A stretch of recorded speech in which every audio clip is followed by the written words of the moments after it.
In a big surprise, the Reserve Bank of India has cut its key interest rates for the fourth time this year and by more than expected. By 50 basis points cut, the Reserve Bank has reduced its repo rate to 6.75% from 7.25%.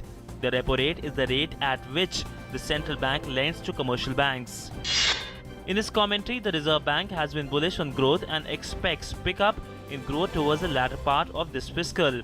But the central bank has cut FY16 real GDP growth estimates to 7.4%. According to RBI, inflation will stay below Jan 2016 target of 6%.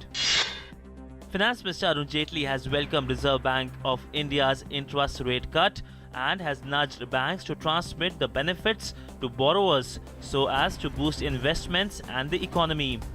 The rate cut, he said, will reduce the cost of funds and help economic recovery. The Reserve Bank has hiked limits for the FPI investment in government securities or GSEC to 5% of the outstanding stock by March 2018, a move that will bring in an additional 1.2 lakh crore rupees in GSECs. The RBI Governor Raghuram Rajan also said that the limits for FPI investment in debt securities will henceforth be announced or fixed in rupee terms. Industry bodies like FICCI, CII and ASSOCHAM have welcomed the cut in interest rates.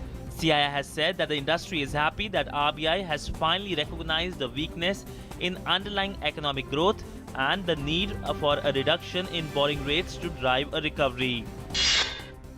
After opening in negative terrain, the markets closed in positive territory on back of the interest rate cut by the Reserve Bank of India. Almost all the sectors closed in green, with rate-sensitive sectors like auto, bank and capital goods gaining the most. The Mumbai airport was put on high alert after a caller told its control room late on Monday that its domestic and international terminals as well as the Taj Hotel might be attacked. The Taj Hotel was one of the prime targets of the Pakistani attackers during the 26/11 terror attacks in 2008.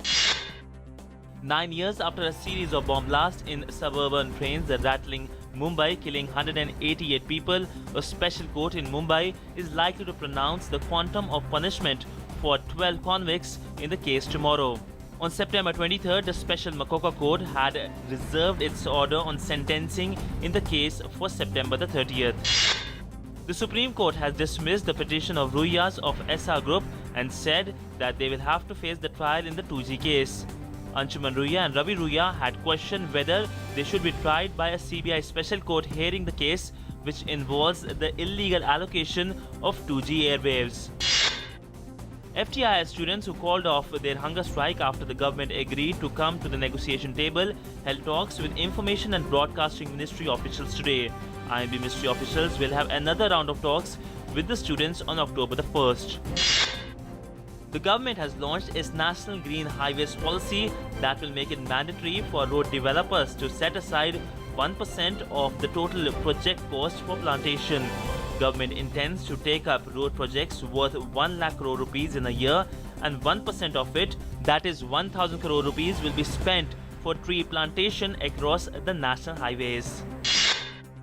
Internet major Google and the state-run RailTel have joined hands to equip 400 railway stations in the country with high-speed Wi-Fi networks, making it one of the largest Wi-Fi projects in the world. The deployment of Wi-Fi network will start from October 2015, with Mumbai Central being the first station to get covered. The Mumbai Central station is expected to be ready for public use by mid of October. After a successful visit to the US and Ireland, Prime Minister Narendra Modi will arrive back tonight. Before leaving for India, the Prime Minister said that his US visit demonstrates the extraordinary depth and diversity of Indo-US relationship. In this tweet, the Prime Minister said a lot of ground has been covered in these few days. BSF IG Rakesh Kumar has said that India is not constructing a wall along the international border in Jammu and Kashmir as charged by the Pakistan. He said it was not possible to construct a wall along the international border, keeping in view the topography of the area where the international border is situated. BCCI will elect its new president in special general meeting on October the 4th. Shashank Manohar, who is understood to have emerged as a consensus candidate of the majority group in the BCCI, is expected to be given a formal approval in the meeting.